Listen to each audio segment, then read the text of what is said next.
Hey, it's Sam, and I'm making this video about the upcoming new moon in Sagittarius on December 28th. This new moon in Sagittarius will be in Poorva Shadow Nakshatra, which literally means early victory. So these are quite important. It'll also be joined retrograde Mercury. We also have Venus changing signs that day, and it'll be joined Mars and Ketu in Aquarius, so there's a close Mars-Ketu conjunction as well. So quite a lot happening on this new moon. So first of all, we have to understand the new moon is when the sun and moon come together in a sign and join. The moon passes in front of the sun relative to our place here on Earth.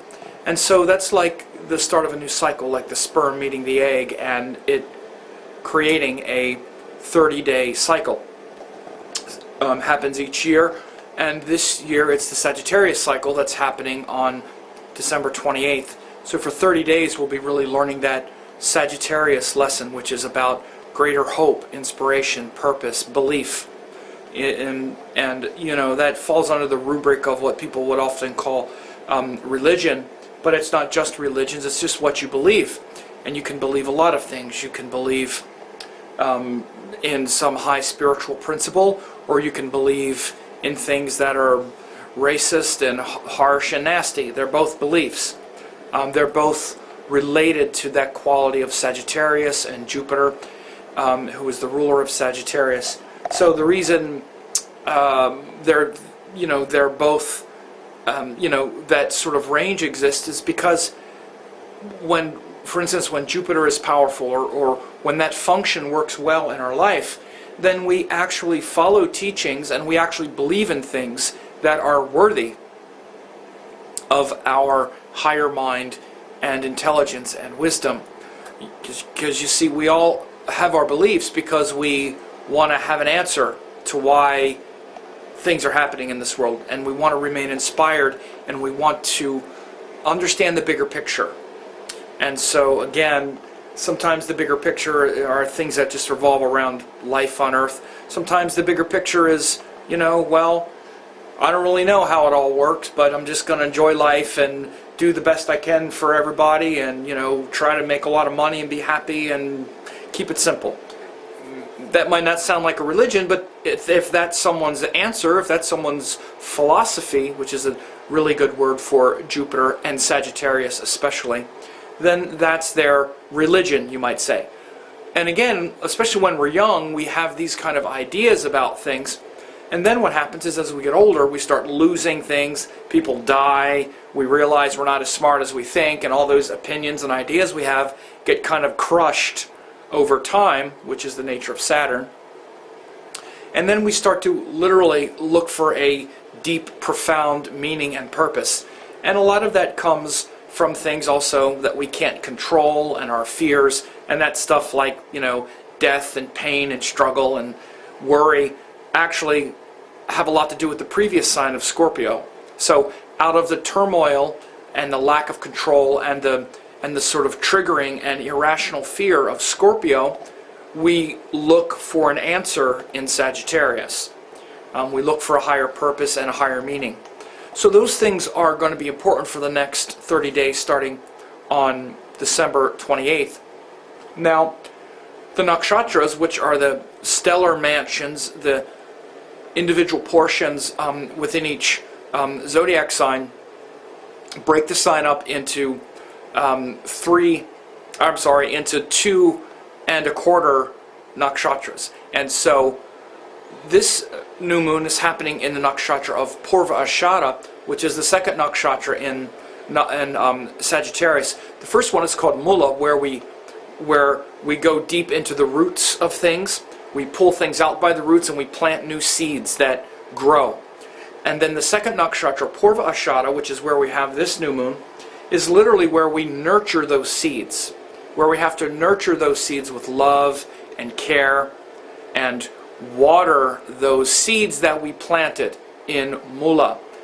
And it's said this is our early victory. Think about the early victories in life. The early victories in your life happened by the quality of nurturing that you received, the quality of love that you received. That's the early victory that's necessary to then take us into the later victory, which is the next nakshatra of Poorva Shadow. But this 30-day cycle is going to revolve around those qualities of Poorva Shadow, which is ruled by the god of the ocean. You might say the goddess of the ocean, but called Appas. Appas is the name for water. And so that sacred divine water that flows from the heart is important in our beliefs. And that part of Sagittarius that's related to devotion. Sagittarius is very devoted. We're often quite devoted to our teachers and our gurus. And one of the things we have to be aware of and be careful of with this devotion and this quality of Poorva Shadow is not to fall into what you would call blind faith. And we have to be careful not to stop thinking critically, right?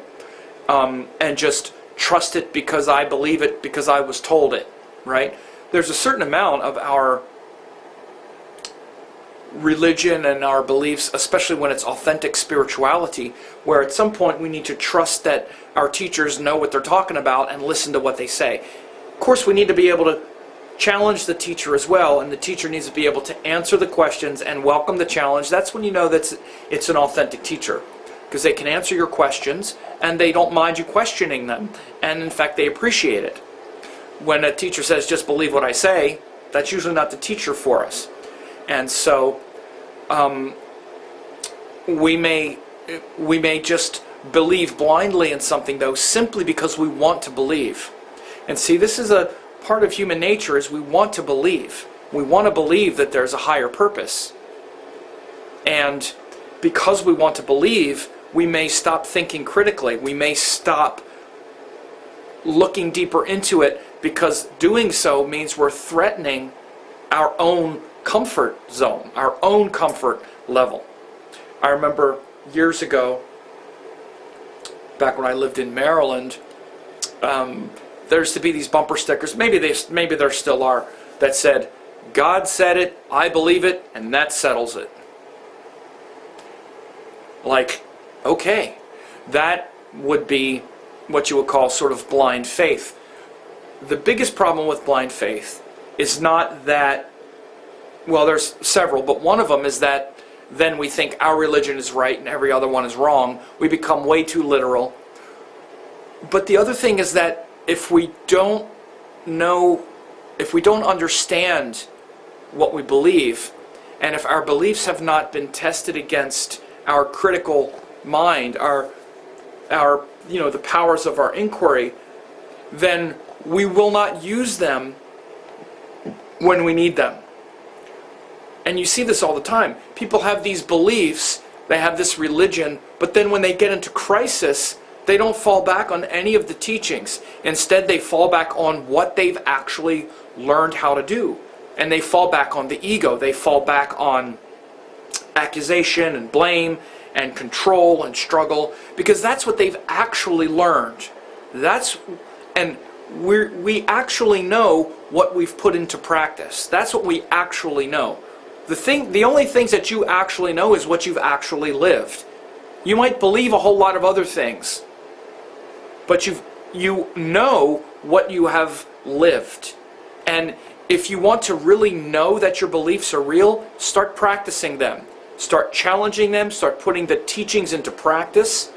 And again, this is the difference between spiritual practice and something like religion, where we just believe in something.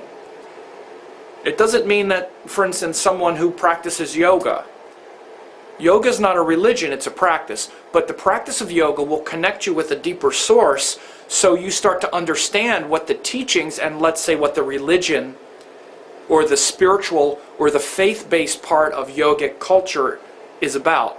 But you're not going to really know that until you start practicing and getting the fruits of those labors, the fruit of the teaching.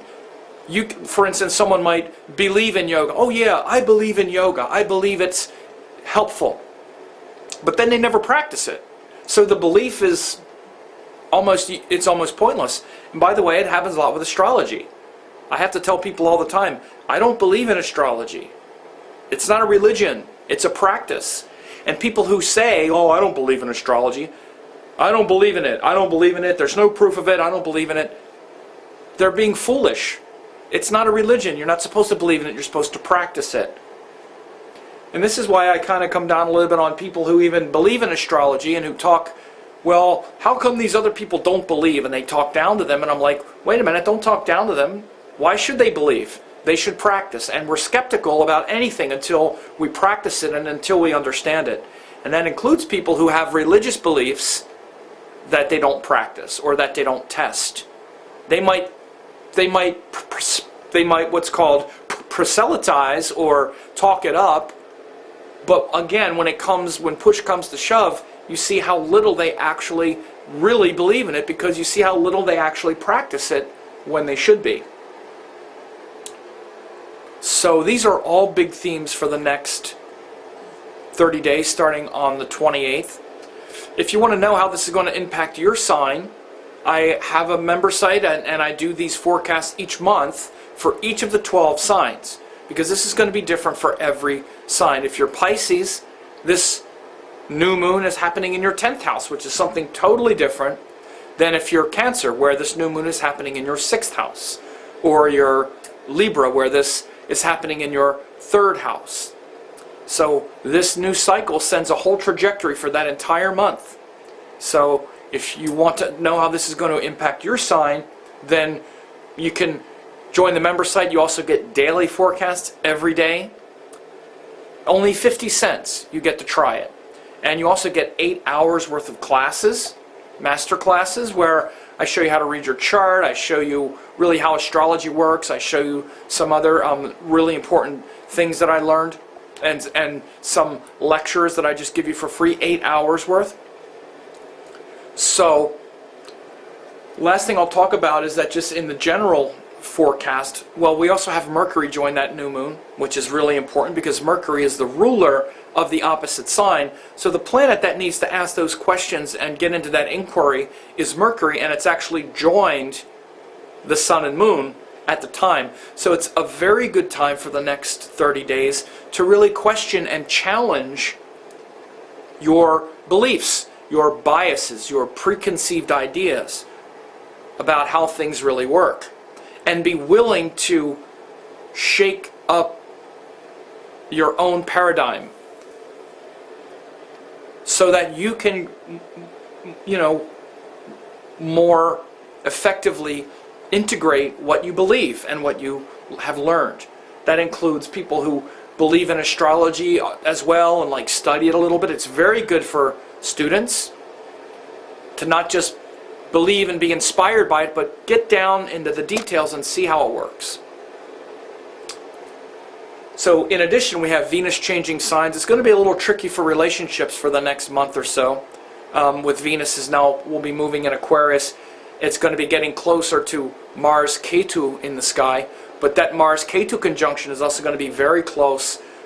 We may see some explosive events early in this week. From the 26, 27, 28, we may see some more kind of intense explosive events like we saw last week with the tragic terrorist act in Germany, and then the assassination. There was an explosion at a fireworks factory and stuff.